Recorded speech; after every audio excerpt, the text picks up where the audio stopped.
efectividad y eficiencia. En algunos países se menciona incluso que hay médicos, que hay instituciones en las cuales el médico puede ir a operar a la institución cobra una cuota y el médico cobra sus honorarios y se está aprovechando la infraestructura. Con todos estos productos de calidad que se van haciendo, que también para que esto sea real, porque no es lo mismo que todo el mundo oferte, pero no reúna los criterios de calidad, debe haber una comisión reguladora que evalúe los establecimientos de atención médica en base a los estándares de calidad, en base a los estándares internacionales, y con ello certificar las unidades. Cuando estábamos comentando eso, surge una muy buena propuesta.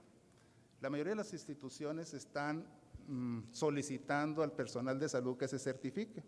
Bueno, pues yo creo, es una propuesta que surge, por eso la puse, debe el Estado o la institución absorber los gastos de la certificación, porque muchos médicos no lo hacen por el costo, ¿sí?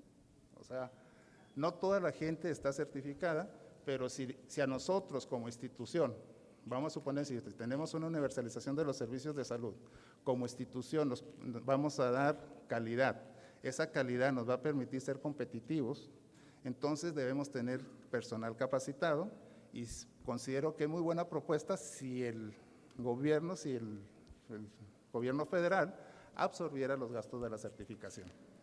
Bueno, y luego otra situación importante, estos subsistemas de salud tienen normatividad diferente. La Secretaría de Hacienda tiene una normatividad, la Secretaría del ISSSTE tiene una, el Seguro Social tiene otra.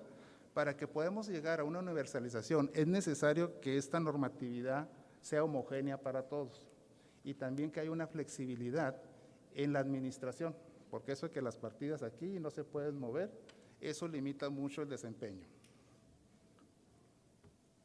Lo responsable de todas estas propuestas tiene que ser todo el mundo, las autoridades federales, las estatales, las municipales, debe participar la iniciativa privada. La iniciativa privada es prácticamente el 50% de la infraestructura en salud en México. De hecho, hay, por así decir, hay más del doble hospitales privados que instituciones públicas, hospitales de instituciones públicas. Y obviamente también la sociedad integrada con la participación social en salud.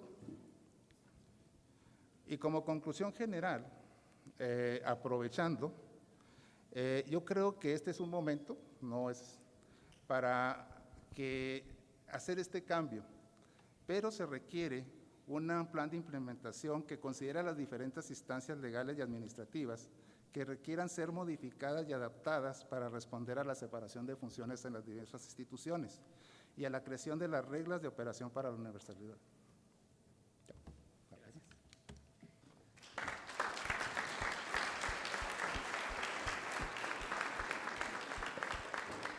Muchas gracias al doctor Arturo Reyes Levario. Algo más que agregar a esta temática, por acá nos pidió el doctor Jorge Cervantes Aceves la oportunidad de participar y allá está otro compañero. Adelante, doctor. Buenas tardes. Es sobre las enfermedades crónico-degenerativas. ¿Me podrías pasar la proyección, por favor? Sobre las enfermedades crónicas degenerativas. Sí, hay un temor muy grande en nuestro país, precisamente porque se ha difundido que sobre las enfermedades crónicas degenerativas el sector salud ya no iba a ser gran cosa. Y sin embargo vemos que va en ascendencia terrible, ya por encima de las enfermedades infectocontagiosas, ¿sí? Ya por encima de las enfermedades malignas, ¿sí? Entonces para mí, por eso me dio mucha importancia, mucho interés mostrar esto que estamos haciendo actualmente, ¿sí?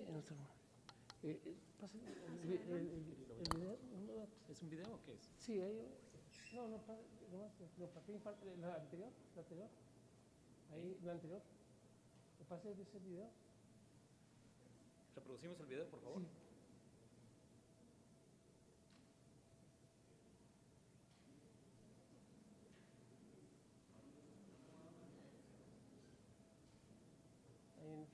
Ahí está.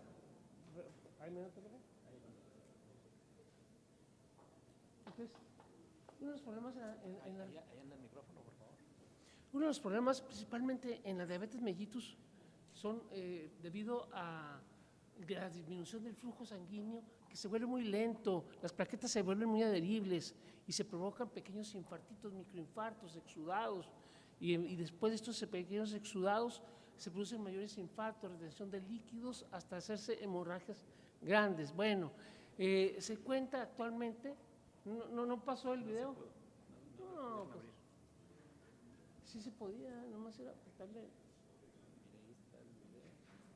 apretarle el video, ahí en esa, ahí en la esquina, en la de abajo. Ahí en esa. Pues que le da señal video. Bueno, infartos hemorrágicos en la retina. Sí, claro. Es muy interesante. Lo discutimos mucho en la mesa. Le agradecemos al doctor Jorge Cervantes, no abrió el video. De cualquier manera, su propuesta está incluida dentro de la mesa temática. Gracias, doctor. Por allá el compañero, sí, doctor. Sí, gracias. Miren, todo lo que hemos escuchado este día ha sido interesante, pero yo hago la siguiente reflexión y ahí va la propuesta. Primeramente, los que hemos sido tomadores de decisiones, sabemos que no hay hospital suficiente, que no hay unidades médicas suficientes para toda la atención que requieren nuestros ciudadanos. No nos alcanza el dinero. Nuestros programas son insuficientes y son deficientes. Para que podamos transitar en una cuarta transformación, como dice nuestro presidente electo, tenemos que entrar en el aspecto legislativo, modificar el artículo 4 de la Constitución en cuanto a la salud. Si no hacemos corresponsable a nuestro ciudadano de la salud, dinero que se invierta, dinero que se va a ir al cesto de la basura. Lo hemos visto en los programas de medicina preventiva. Hay muchos programas que no han demostrado su eficiencia por diversos factores. Por eso es importante, y lo pongo sobre la mesa, para que se estudie más el artículo 4 de la Constitución en el aspecto de la salud y se modifique, que se haga corresponsable al ciudadano. De esa forma sí podrán alcanzar los recursos en acciones de medicina preventiva, en cuestiones de atención médica de primer nivel, en hospitales. Nuestros hospitales están rebasados porque muchas veces nuestros pacientes no quieren llegar a la unidad de atención médica primaria y se van al hospital. Luego nuestros hospitales están rebasados porque no hay suficientes camas para los pacientes que requieren una hospitalización. Y se va haciendo una fila interminable de deficiencias. Por otro lado, nuestros médicos siempre son demandados por una mala práctica médica. Y no nos damos cuenta también que muchas veces son aspectos administrativos lo que hacen que nuestra práctica médica no sea lo suficientemente adecuado. Todo esto, ¿en quién recae? En el médico. Y el paciente, tranquilo y normal, porque no es corresponsable de su salud. Bien, ¿Sí? gracias. Eso es lo que quiero dejar bien en claro. Hay más que hablar, ¿verdad? Pero eso Aquí es todo. lo agregamos. Gracias, muy amable. Le damos la bienvenida para la temática de gasto en salud y calidad en la atención al doctor Eduardo Villacarrillo.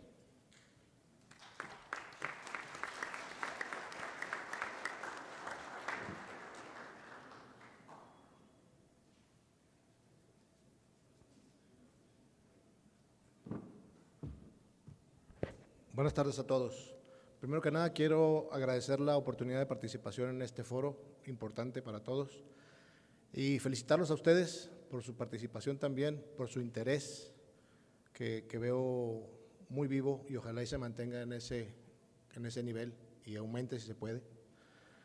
Porque la salud en México es vital, es importante y tenemos un sistema de salud que yo lo veo como agónico, de tan pobre calidad que podemos ofrecer.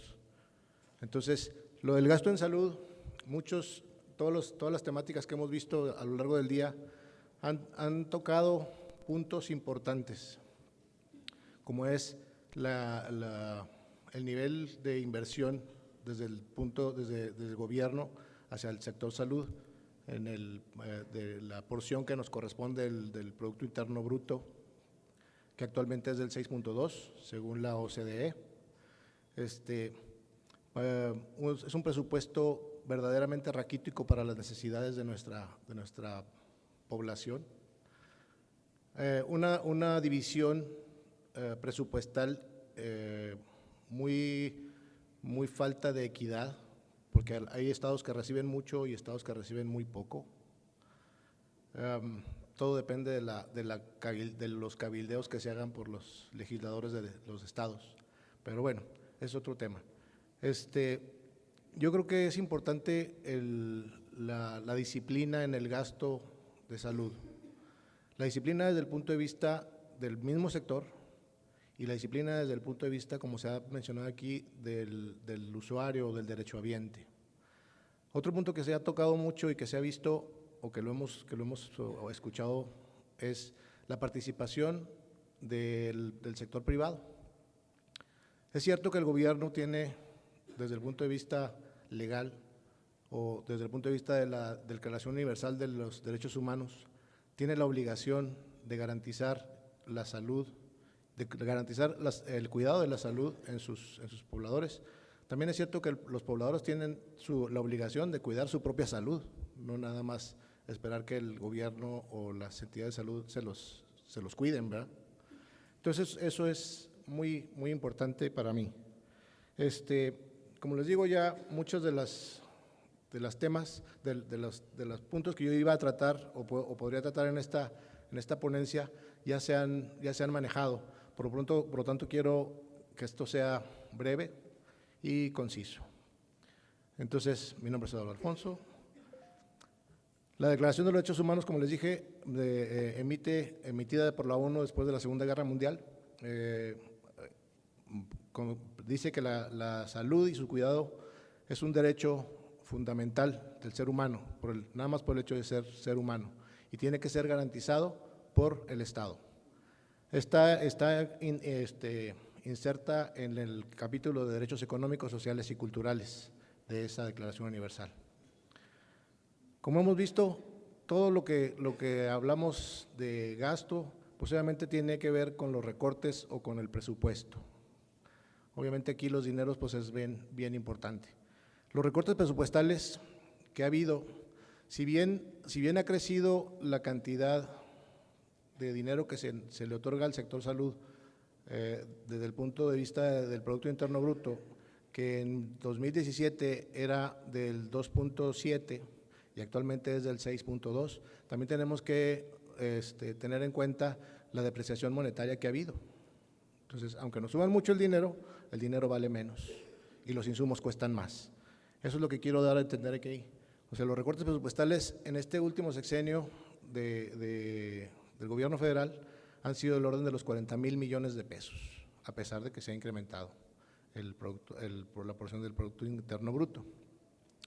Los costos de los insumos, por supuesto que han aumentado en porcentajes muy superiores a lo que se ha incrementado el salario mínimo, que sería el referente desde el punto de vista económico.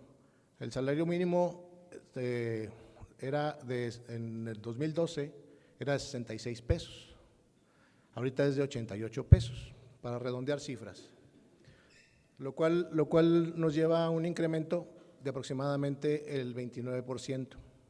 Pero como lo mencionábamos en la mesa, en la plática que tuvimos ahí en la mesa, a quienes agradezco mucho su participación, que fueron muy participativos, les agradezco a todas las personas que estuvieron en mi mesa su participación. La depreciación del peso frente al dólar ha sido del 35%, porque en 2012 el dólar estaba a 14 pesos y actualmente está en 19. Entonces, eso también tenemos que tomarlo en cuenta. Muchos de nuestros insumos son producidos en el extranjero. No todo lo que consumimos sabemos que no se hace en México, es importado. Otro de los rubros que también tenemos que tener más disciplina son los ahorros mal entendidos. Yo creo que todos tenemos que hablarlo claramente. Las instituciones o en el sector salud, las áreas de compras cada vez compran productos de más mala calidad que no nos dan la calidad a la que podemos aspirar y en menos cantidad. Entonces tenemos menos cantidad y menos calidad por más dinero. Entonces yo creo que tenemos que meter algo de disciplina en ese lugar. El mal uso de los servicios. El mal uso del servicio, como ya lo han mencionado, todos los hospitales están rebasados. Los hospitales, sobre todo los servicios de urgencias, se malemplean. Todos los hospitales, no hay un servicio de urgencias que no esté rebasado, que no lo tengamos saturado de cosas que no son urgencias. No son ni serán urgencias nunca. ¿Por qué? Porque muchas veces por falta de tiempo de la gente, por comodidad o hasta por prepotencia, porque lo hemos visto, es que me tienes que atender porque tengo derecho. A todos nos ha pasado alguna vez. Y eso tenemos que verlo. Eso es por el lado del derechohabiente. Necesitamos crear conciencia en el uso del servicio, que es un beneficio para todos. Por el parte del personal, obviamente también tenemos pérdidas millonarias. ¿Por qué vía? Por el mal uso de los materiales. Les comentaba yo en la mesa, todos hemos visto también, eso lo hemos visto todos los que hemos estado en algún hospital. Se está preparando medicamento, se derrama alguna solución o algo, y en lugar de hablarle a la persona de intendencia para que venga y limpie, la misma enfermera agarra una gasa o algo ahí y a limpiar y a secar el lugar. Hemos visto todo reparaciones con tela adhesiva hasta en las tomas de oxígeno. ¿Sí? ¿Qué otra fuga? El tristemente célebre robo hormiga. Les decía yo, es el robo hormiga voluntario o involuntario, porque existe. O sea, el voluntario es cuando dice, no, pues es que mi hijo trae una cortadita y lo voy a curar en la casa, me llevo unas gasitas, un paquetito de gasas, pero también me llevo la tela adhesiva. O bien, estabas atendiendo una urgencia, te echas la bolsa adhesiva a la bolsa y te vas y te das cuenta hasta que llegas a la casa. Ah, me la traje. Bueno, pues ya me la traje, hay que se quede. No tengo el valor civil de regresarla. Es decir, ¿sabes qué? Me la llevé ayer. También eso cuesta miles de pesos al erario y a nosotros finalmente. Como decíamos, los recortes presupuestales. En el 2017 no encontré el presupuesto que se dio a México, al sector salud en este año, pero en el 2017 se dieron 134,847 millones de pesos. El IMSS, como sabemos, tiene aportaciones tripartitas, el ISSSTE pues son aportaciones bipartitas, nada más del gobierno federal y de los burócratas federales. El PIB estaba, la porción del PIB en el 2017 estaba en 2.7. Hubo un recorte que yo metí ahí como para el 2018, que fue del 0.2%, que correspondió a 3.500 millones de pesos.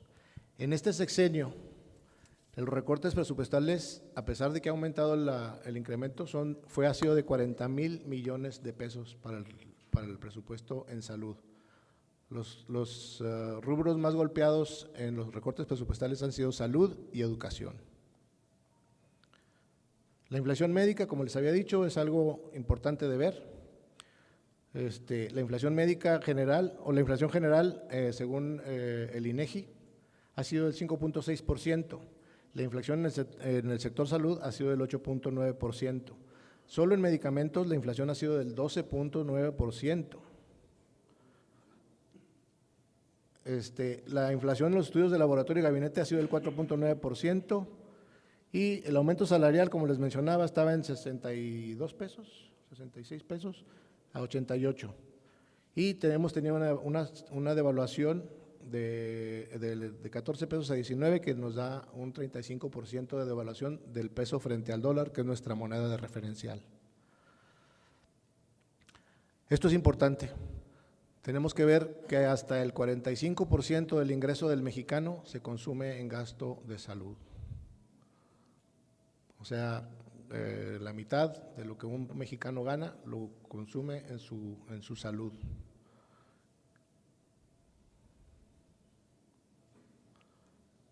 Los ahorros malentendidos, como les decía, el ahorro malentendido de comprar insumos a más alto precio o con menor calidad. Mal uso del servicio y los materiales, como era lo que les comentaba hace ratito. En la calidad de atención, el sistema de salud en México fue creado en 1943.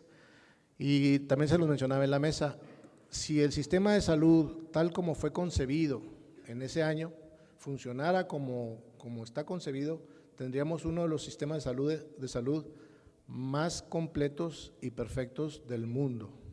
Desafortunadamente no es así. Actualmente, según el INEGI, tenemos un 21.5% sin seguridad social, es decir, 25.2 millones de mexicanos no tienen ningún tipo de seguridad social. Eso estamos hablando principalmente de personas de la tercera edad, que se consideran en pobreza patrimonial, es decir, personas que trabajaron toda su vida como jornaleros o como personal eventual, que nunca tuvo una participación y no son factibles de jubilaciones o de pensión, y mucho menos de mantener un servicio médico o una seguridad social actualmente. Estamos hablando de 25.2 millones de mexicanos. Los déficits en personal, como ya se le ha mencionado, hay 2.2 médicos por cada 1,000 habitantes en México. Tenemos 1.4 camas por cada 1,000 habitantes. Son déficit en infraestructura y en personal, tanto de medicina, tanto de médicos como enfermeras, de camas sensables y no sensables.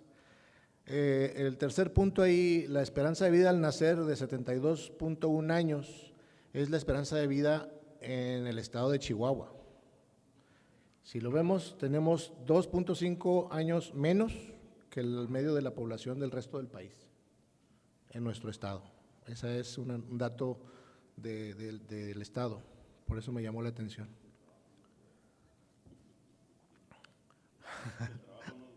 No, pues no es bueno que pagan por hacerlo.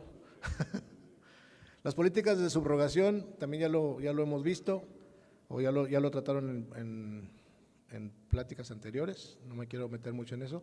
Tenemos el mecanismo de la licitación, obviamente la inequidad y hasta conflictos de interés, como se dice, las contrataciones amañadas o las contrataciones con conexiones de los funcionarios a los proveedores, sean directas o indirectas. Ahí ese es otro rubro que también nos pega muy duro. Las conclusiones, obviamente el gasto en salud siempre estará ligado al presupuesto, y el gasto en salud pues siempre ha tenido falta de presupuesto. Problemas operativos, tanto por falta de infraestructura y falta de personal. Defectos de planeación, yo les comentaba ahí en la mesa los defectos de planeación operativa, que son bien importantes. Una vez al año se hace en la Cámara de Diputados, se hace el presupuesto de egresos de la nación, y de ahí se lleva a hacer los presupuestos de cada estado, lo que se le va a dar a cada estado, y de ahí se lleva, o sea, son planeaciones que van haciéndose escalonadamente. Cuando llega el dinero al estado y la planeación de las obras a realizar en dicho estado, pues ya se hizo con datos falsos, porque ya, si yo planeo ahorita un hospital que voy a construir en 5 años, porque voy a cubrir una población de 10,000 habitantes, para cuando llego a los 5 años ya son 50,000, entonces ya el hospital ya nace tronado. Y pues obviamente la corrupción, que no nos ha podido faltar. ¿Las propuestas? Rápidamente. Nada más les voy a leer las propuestas que surgieron ahí en la mesa. Se dice un rediseño de los programas de la prevención en salud, porque se ve que los programas actuales no funcionan. Capacitación del personal en salud en cuestiones técnicas indispensables para la calidad de atención, es decir, una capacitación continua. Mejora de la administración de los recursos dentro de las instituciones a través de la creación de conciencia en la disminución del desperdicio, como decíamos, el mal uso de los servicios. Incremento del PIB destinado a la salud en al menos un punto porcentual. Esto lo mencionan pidiendo la desaparición del Seguro Popular, que desaparición del Seguro Popular, si esos recursos se otorgan al sector salud formal, llamémoslo así, podría incrementarse hasta en un punto porcentual del Producto Interno Bruto la aportación de presupuesto. Sistematización de los mecanismos de subrogación entre instituciones públicas y privadas. desaparición del seguro popular y la asignación de ese recurso para la seguridad social, como ya les decía, utilizar remanentes de gastos de incapacidades e invalidez del seguro social en la construcción de redes de atención para enfermedades degenerativas, empoderamiento y reconocimiento a los líderes de calidad en las instituciones públicas, asignación de recursos financieros para el impulso de la calidad, capacitación de los derechos humanos. Esta propuesta estuvo muy interesante porque lo comentaba la persona que lo hizo, la doctora que lo hizo, que mucho del gasto y mucho de las deficiencias en la calidad de la atención es por la mala relación médico-paciente. Entonces, ella pedía una capacitación en derechos humanos para los médicos, para mejorar la calidad de la atención con la relación médico-paciente.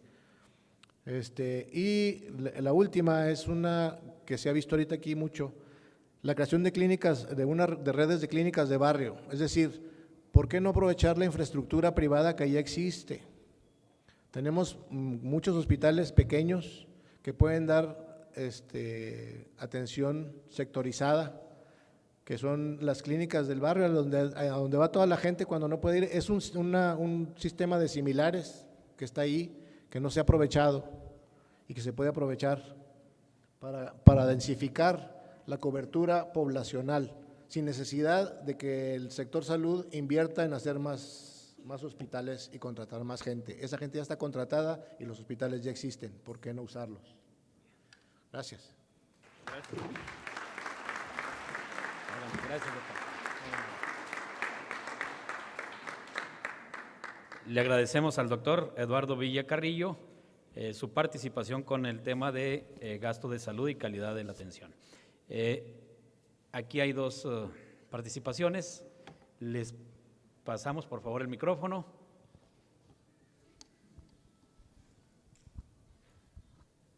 Buenas tardes, mi nombre es Gloria Elena Alcalá Mejía, soy médico pediatra y una de las propuestas que sería interesante incluir es prácticamente algo relacionado a lo que comentaba el doctor respecto al manejo y a la optimización de la atención del paciente intoxicado por animales ponzoñosos. En el estado tenemos una geografía muy diversa, desde Batopilas, que es totalmente diferente a Juárez o a Chihuahua. Tenemos la posibilidad de generar una infraestructura con la que ya se cuenta, con los hospitales ubicados en diferentes regiones del estado, y ubicar un banco de antídotos en donde no nos dejarán mentir los compañeros de las instituciones donde trabajamos, que se caducan los antídotos porque no los usamos a veces y cuando se requieren no se pueden utilizar. ¿Qué sería fácil? Utilizar un banco de antídotos en cada región, regionalizando y teniendo esos hospitales que si es de salubridad, que si es del seguro o de lo que fuese, lo pudiéramos trabajar en forma integral. Hay un proyecto ya estructurado, ojalá y se pueda aterrizar, y que fuera Chihuahua el pionero en manejar este proyecto, y si funciona, que sabemos que sí funciona, con un centro de atención toxicológico como puede ser el estatal, y a partir de ahí a nivel de vía telefónica o satelital atender el resto del estado. El banco de antídotos y además de este banco de antídotos, un banco específico de laboratorios. Es una buena propuesta y ojalá la puedan tomar en cuenta. Gracias. Gracias. Es propuesta, muy bien, gracias. Buenas tardes, doctor, muchas felicidades por su presentación. Se ve que está bien informado con respecto al gasto en salud. Sin embargo, ese es el lado de la producción de los servicios. Otro punto que yo quería agregar es el siguiente: se tiene que ampliar la visión sobre la dimensión y composición del gasto en salud.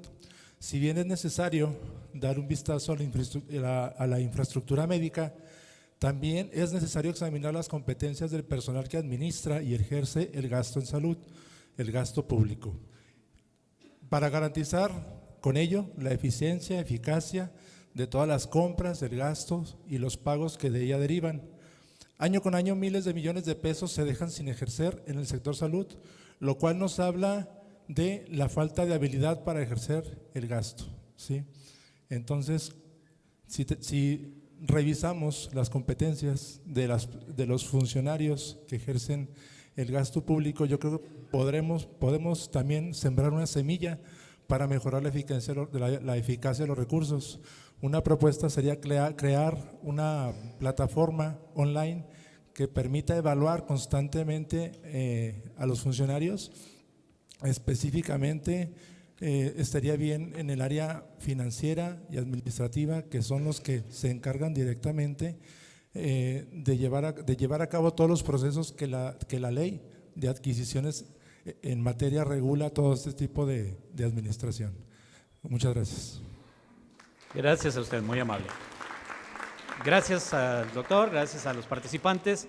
Llamaríamos a este estrado para las conclusiones finales, para el resumen del foro, a la maestra Almadelia Soria, que es la encargada de Mujeres al Senado por parte del senador Cruz Pérez Cuéllar. Gracias.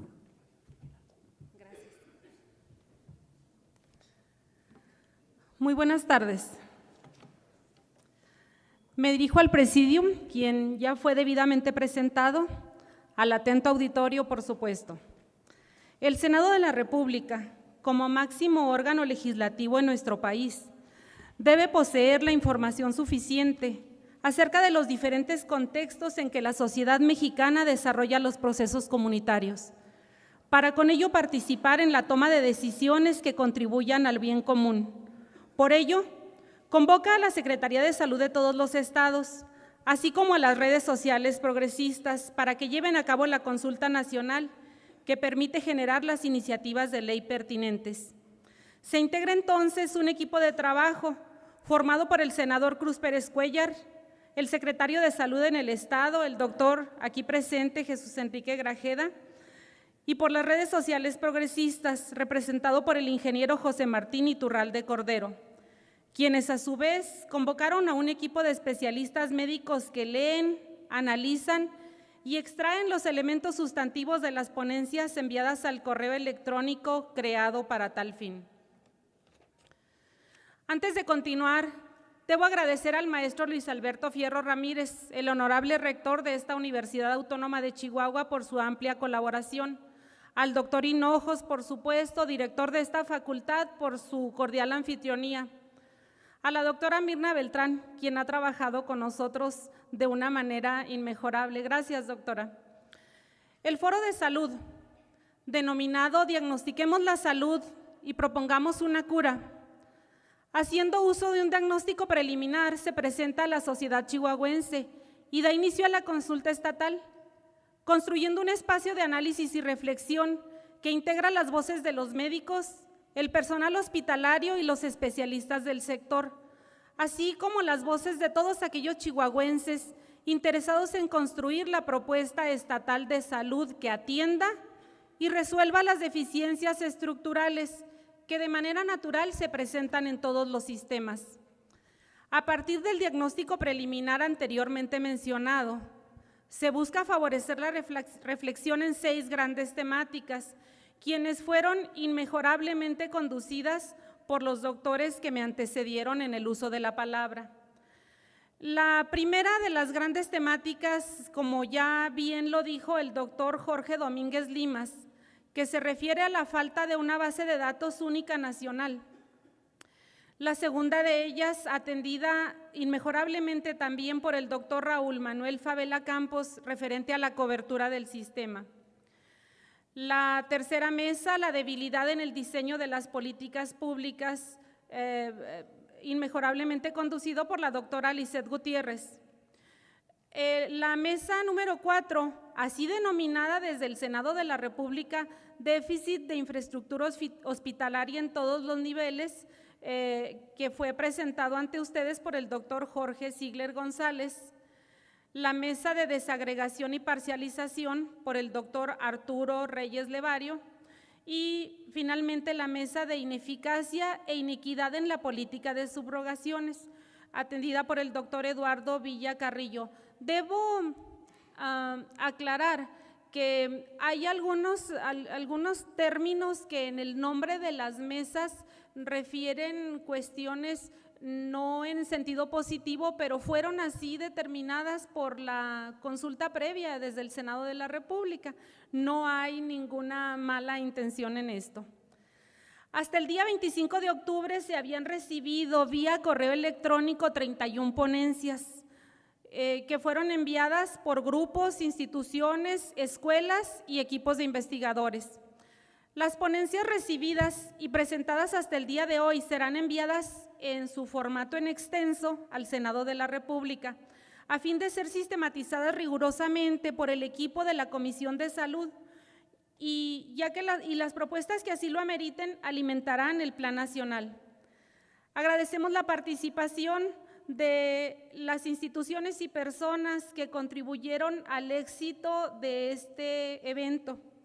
Los servicios de salud de Chihuahua, la Secretaría de Salud, el Hospital Regional del Estado de Chihuahua, el Hospital General Dr. Salvador Subirán, el Hospital Central, el Hospital de Salud Mental, la Universidad Regional del Norte, la Universidad de Durango, el Instituto Nacional de Estudios Sindicales y de Administración Pública, el Instituto Mexicano del Seguro Social, la Asociación Civil Rescate Sin Fronteras, los Maestros por México en su capítulo Aldama, la Facultad de Medicina de esta nuestra universidad, así como a todos aquellos investigadores y académicos independientes en materia de salud, al Colegio Mexicano de Auditoría Médica y Gestión de Servicios de Salud. A todos ellos, nuestro reconocimiento por su valiosa participación.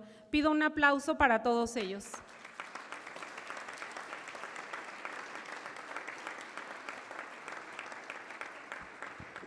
Gracias. Como una manifestación de respeto hacia el gran trabajo e inmejorable presentación que han realizado los doctores voceros de cada una de las temáticas abordadas, como un respeto a la inteligencia de los aquí presentes, reservaré la síntesis general como documento de trabajo.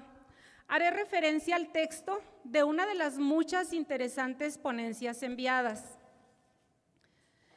El sistema de salud, dice nuestra ponente, se encuentra fragmentado inter e intrainstitucionalmente.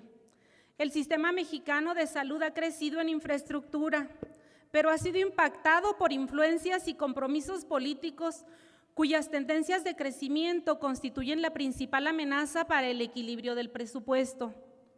Las estructuras administrativas rígidas y defectuosas que actualmente se tienen deben ser articuladas para cambiar la visión de llegar a la población mexicana y solucionar la falta de acceso al sistema de salud. Un sistema de contratación de recursos humanos con contrataciones basadas en perfiles dentro de la administración y la salud pública, con líderes que reconozcan una visión global de prevención, de salud y enfermedad. Un sistema de presupuesto centrado en los objetivos y la asignación de recursos que reconozca que el gasto en los programas debe ser controlado por evidencia científica, que compruebe que el gasto será eficiente, y por aquí lo enunció la doctora. Gracias, doctora. No por ideas de líderes que no saben cómo gastar el presupuesto e invierten sin sentido, sin conocimiento de la salud pública, y lo decimos con todo el respeto que nos merecemos. Un sistema de control de gasto cercano y funcional, que identifique las desviaciones de legalidad y de eficiencia y que se apegue a las reglas del gasto público con seguimiento y supervisión. El sistema de salud debe ser eficiente, cuando eficiencia contemple la generación de recursos, el modelo de financiamientos, la organización de los sistemas, la provisión de los servicios y, desde luego, la transparencia en todos los procesos. Finalmente, se han recibido una gran cantidad de ponencias que describen un escenario lleno de oportunidades de intervención y que paulatinamente nos permitirán construir el estado de bienestar prometido. La propuesta finalmente es de construir y edificar un nuevo sistema de salud. Será sencillo si creemos firmemente que el activo fijo más valioso con que cuenta el sistema de salud es su gente, sus trabajadores, desde el más humilde hasta el de mayor jerarquía, y si creemos que nuestro esfuerzo vale, sirve y es reconocido, que las autoridades cuenten con nosotros para lograrlo. Que tengan muy buena tarde.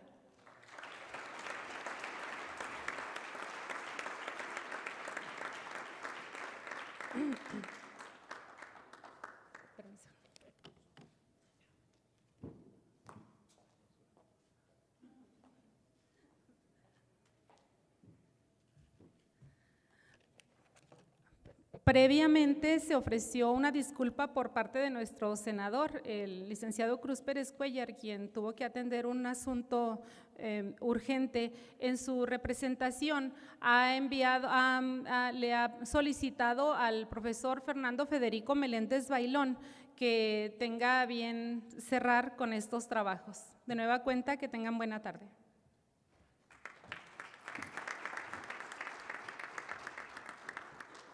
Gracias, maestra, y gracias a todos, en primer lugar al secretario de Salud Pública en el Estado, porque la disposición, el compromiso demostrado en este proceso de trabajo, pues ha sido fundamental. Gracias a la doctora Beltrán, que encabeza ese gran equipo que saca adelante estos trabajos que hoy culminan. Un agradecimiento al rector de la universidad, al director de la Facultad de Medicina, y a todos y cada uno de los participantes de este presidium, de cada una de las representaciones de las mesas de trabajo y de cada una de las aportaciones que se hicieron en la intención de sacar un proyecto, una propuesta final por el Estado de Chihuahua. Cada una de esas participaciones que ustedes tuvieron se habrán de entregar al senador, al licenciado Cruz Pérez Cuéllar, en un análisis responsable, consciente, sin rasurar, como se dice por ahí coloquialmente, cada una de sus opiniones. Y déjenme decirles que me da mucho gusto y agradezco la confianza del senador en ese trabajo de asesoría, de decir abiertamente lo que él mismo hubiese querido expresarles. En primer lugar, las grandes coincidencias que encontramos en cada una de esas mesas de trabajo respecto a el pronunciamiento que hace el presidente electo Andrés Manuel López Obrador en cuanto que a uno de los principales cánceres sociales que vivimos tenemos que ponerle freno: la corrupción. Hablamos de corrupción y hablamos un tanto limitados. Hablamos de situaciones irregulares en el manejo de recursos y no le ponemos nombre y apellido a las cosas. Sin embargo, en el Senado de la República se está trabajando de manera tan responsable que lo que Andrés Manuel dijo en una ocasión y lo repitió en todos los foros de la República, en cuanto a barrer las escaleras de arriba hacia abajo, ya se está haciendo.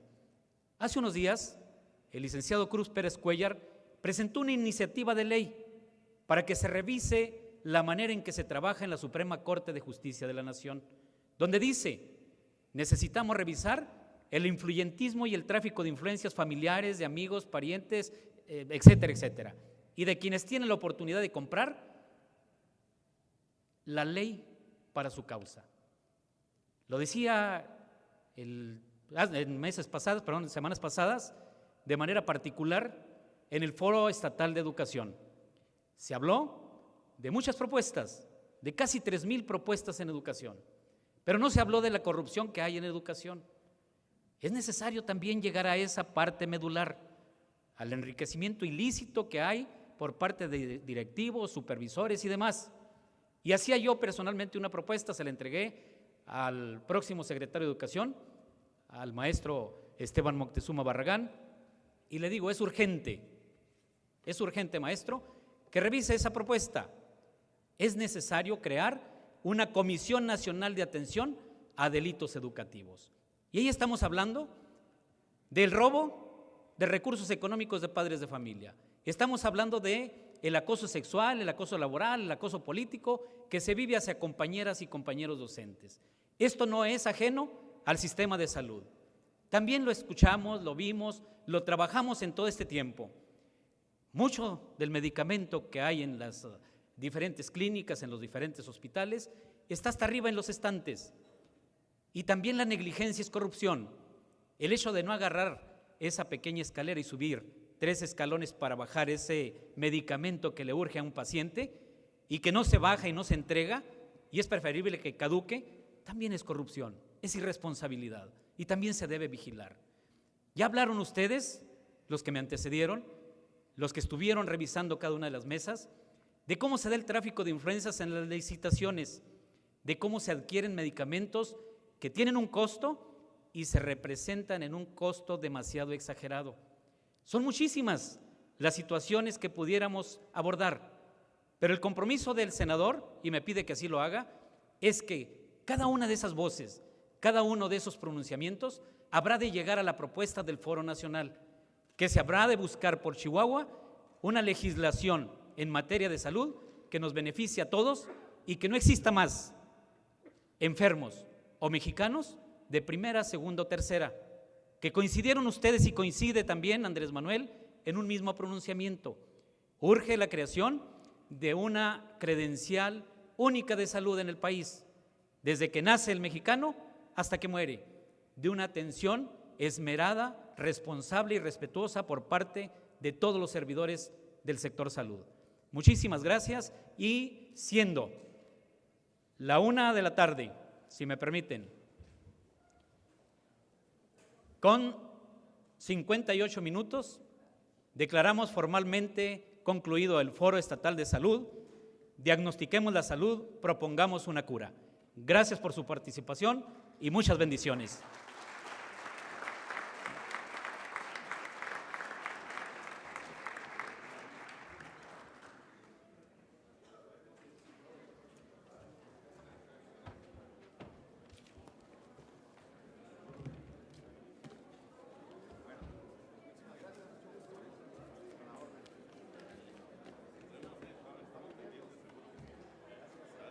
Doctora. Muchas gracias. Muchas Gracias a usted, gracias. doctor. Gracias. Muy amable. Un gusto, gracias. Gracias. Hasta luego.